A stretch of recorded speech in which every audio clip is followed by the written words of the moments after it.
Hello అందరికీ welcome to Srinavya Suman channel. ఈరోజు మన ఛానల్ స్పెషల్ ఏంటో తెలుసా? మామిడికాయ పప్పు అండి. సమ్మర్లో మామిడికాయ పప్పు అంటే చాలా ఇష్టం కదా అందరికీ. మామిడికాయని ముందుగా తీసుకొని మనం మంచిగా వాష్ చేసుకొని దానిపైన ఉన్న పొట్టు తీసేయాలి. ఇక దాన్ని మనం చిన్న చిన్న పీసెస్ లాగా మంచిగా కట్ చేసుకుందాం. ఇక నేను కుక్కర్లో ఒక కప్పు పప్పు తీసుకుంటున్నాను. ఇక పప్పును మనం మంచిగా ఒక 2 times వాష్ చేసేసుకుందాం. పప్పును అంతా వాష్ చేసుకున్నాక దాంట్లోకి నేను పచ్చిమిర్చి తీసుకుంటున్నాను. కావాలంటే మీరు దీని ప్లేస్లో కారం కూడా యూజ్ చేసుకోవచ్చు. కొన్ని ఎల్లిగడ్డలు తీసుకుంటున్నాను, కాస్త జీలకర్ర, కాస్త పసుపు, సాల్ట్ వేసేసి తగినంత వాటర్ పోసుకొని ఇక పప్పుకి మనం క్యాప్ పెట్టేద్దాము. క్యాప్ పెట్టేసి ఒక 5 విజిల్స్ అలానే రానిద్దాం. 5 విజిల్స్ వచ్చాక మనం పప్పుని క్యాప్ ఓపెన్ చేసి చూద్దాం ఉడికిందా లేదా అని. పప్పు మాత్రం చాలా బాగా ఉడికింది. 1 గంట తీసుకొని కాస్త రుబ్బుకుందాం. కొందరు కుక్కర్లోనే మామిడికాయ వక్కలు వేస్తారు, కానీ అలా వేస్తే మొత్తం మామిడికాయ వక్కలంతా మొత్తం చిన్న చిన్నగా అయిపోతాయి. అదే ఇలా పప్పు ఉడికినాక కాసేపు మనం మామిడికాయ వక్కలు వేసి ఉడకబెడితే మామిడికాయ వక్కలు మంచిగా ఉంటాయి అండ్ టేస్ట్ కూడా మంచిగా వస్తుంది.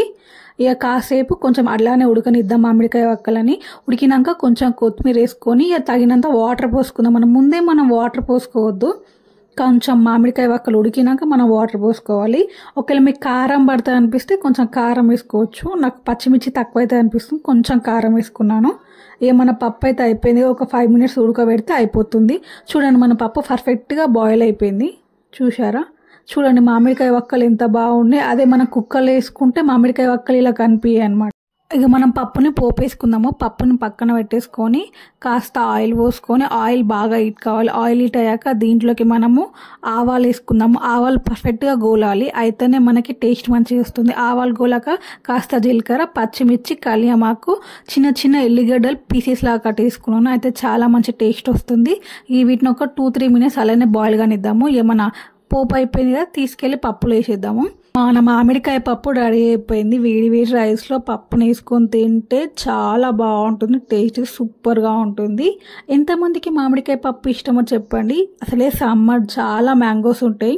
ఒక్కసారి చేసుకొని తినండి, చాలా బాగుంటుంది. వీడియో నచ్చితే లైక్ చేయండి, షేర్ చేయండి, సబ్స్క్రైబ్ కూడా చేసుకోండి. మరి కొత్త వీడియోతో నేను మళ్ళీ వస్తాను. మీకు ఏమైనా వీడియోస్ కావాలంటే నాకు కామెంట్ చేయండి, నేను తప్పకుండా రిప్లై ఇస్తాను.